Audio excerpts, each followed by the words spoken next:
അങ്ങനെ വാഴ 2 എന്നൊരു സിനിമ ഇപ്പം കണ്ടിട്ട് വന്നിട്ടില്ലും ഗൈസ്.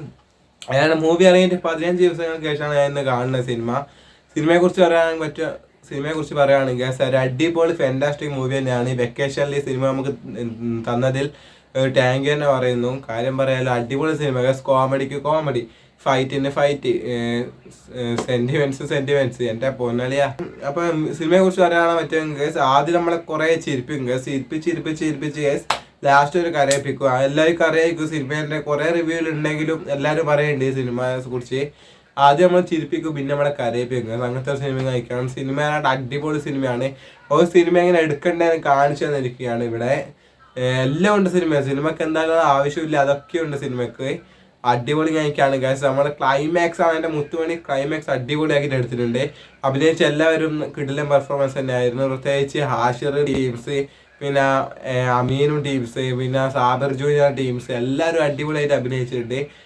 പിന്നെ പറയേണ്ട കുറച്ച് ഓൾഡ് ആക്ടേഴ്സ് കഴിക്കാണ്. ബിജുക്കുട്ടൻ കുറേ നാളുകൾക്ക് മുമ്പ് മങ്ങിപ്പോയായിരുന്നു ഗൈസ്. സിനിമ അധികം ഫിലിമിലൊന്നും കണ്ടില്ല ഒരു നല്ലൊരു വേഷത്തിലൊന്നും. ഇപ്പം ഗൈസ് കിടിലെ ഒരു വേഷത്തിൽ വന്നിട്ടുണ്ട്. നമ്മളെയൊക്കെ കരയിപ്പിച്ചു ചിരിപ്പിച്ചു ഒക്കെ പോയിട്ടുമുണ്ട്. അടിപൊളി വേഷം തന്നെയാണ്. തനിക്ക് കിട്ടിയ വേഷം അടിപൊളിയായി താൻ കൈകാര്യം ചെയ്ത് നിറവേറ്റിയെന്ന് പറയാം. തൻ്റെ ദൗത്യം താൻ നിറവേറ്റി. അങ്ങനെയാണ് ബിജുക്കുട്ടൻ്റെ ആക്ടിങ് പറയാനുള്ളത്. എല്ലാ ആക്ടേഴ്സ് ആണെങ്കിലും അതിനകത്ത് അഭിനയിച്ച സുധീഷ് ആണെങ്കിലും പിന്നെ അതിൻ്റെ പ്രേമത്തിലെ ഡയറക്ടർ ആണെങ്കിലും അതൊക്കെ ഞങ്ങൾക്ക് അറിയാമായിരിക്കും. അവരൊക്കെ ഉണ്ട്, ട്രെയിലറെല്ലാം കണ്ടിട്ട്. എല്ലാവരും കിടില തന്നെയായി അഭിനയിച്ച് ചിരിപ്പിച്ച്. കോമഡി, റൊമാൻറ്റിക്, ഫൈറ്റ്, എന്താ പറയുക, ഓരോ കിടില സിനിമ ധാരാളം മെസ്സേജ് സിനിമ തരുന്നുണ്ട് പുതിയ തലമുറയ്ക്ക് വേണ്ടി. അങ്ങനത്തെ കുറേ സംഭവങ്ങളുണ്ട്. വാഴ 2 കുറിച്ച് പറയാൻ അടിപൊളി സിനിമ തന്നെ എൻ്റെ അഭിപ്രായത്തിൽ പറയാൻ പറ്റും. 2026 കണ്ടതിൽ ഏറ്റവും മികച്ച സിനിമ കഴിക്കുകയാണ്. എന്താ സിനിമ വെച്ചാൽ അടിപൊളി. ആ ഒരു സിനിമ കണ്ടിട്ട് കരയാനായ ഒരു സിനിമയുടെ ഇത് കഴിക്കുകയാണ്. വേറെ ഒന്നില്ല, ഇങ്ങനെ കരയാനായില്ല. അടിപൊളി എന്നുവെച്ചാൽ അടിപൊളി കേസ്. ഇനി വാഴ 3 ഇതൊക്കെ വന്നായിരുന്നു, ഇറങ്ങാൻ പോകുന്നുണ്ട് ഈ അടുത്ത് തന്നെ വാഴ 3. പക്ഷെ അത് പെമ്പിള്ളേരുടെ കഥയും കഴിക്കാന്ന് അറിയാമായിരിക്കും. ഇത് ഫുള്ള് ബോയ്സ് ആയിരുന്നു. അടുത്തത് പെമ്പിള്ളേർ എന്താ കഥയൊക്കെ ആയിട്ട് വരുന്നതാണ് ഗേൾസ് ആക്ടേഴ്സിൻ്റെ.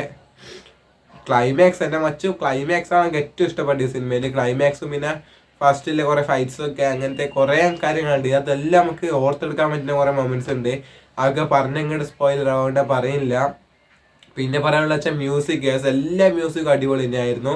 പ്രത്യേകിച്ച് നമ്മളെ കുറേ ഫീൽ ഗുഡ് എന്താ പറയുക, നമ്മളെ നമുക്ക് ഇങ്ങനെ ഫീൽ ആകും മ്യൂസിക്. മസ്റ്റ് വാച്ച് മൂവിയാണ്. കാണാതെ ഉണ്ടെങ്കിൽ തിയേറ്ററിൽ പോയി തന്നെ കാണാൻ ശ്രമിക്കുക. തിയേറ്ററിൽ തന്നെ പോയി കാണണം, എന്നാലേ ഫീൽ കിട്ടും. അടിപൊളി സിനിമ തന്നെയാണ് ഗസ്. കാണാത്ത എന്തായാലും കാണി. ഞങ്ങൾക്ക് ഒരു വിഷമയിലും കാണാൻ ലേറ്റായി പോയി ഗസ്. ഞാൻ ഇൻസ്റ്റയിൽ പിന്നെ ഇതിൻ്റെ ഒരു ഇത് നോക്കി കണ്ടില്ല. എന്തായാലും കാണുമെന്ന് ഉറപ്പായി വാഴ 2. അതുകൊണ്ട് ഇൻസ്റ്റയിൽ ഇതിൻ്റെ ഒന്നും വീഡിയോസോ ഒരു അപ്ഡേറ്റ്സോ ഒന്നും കണ്ടില്ല. സിനിമ കണ്ടാലും അടിപൊളി സിനിമ. കാര്യം പറയുള്ള അടിപൊളി ഫാന്റാസ്റ്റിക് മൂവി. കാണാത്തവർ കാണുക. മസ്റ്റ് വാച്ച് മൂവിയാണ്. അപ്പം ബൈ.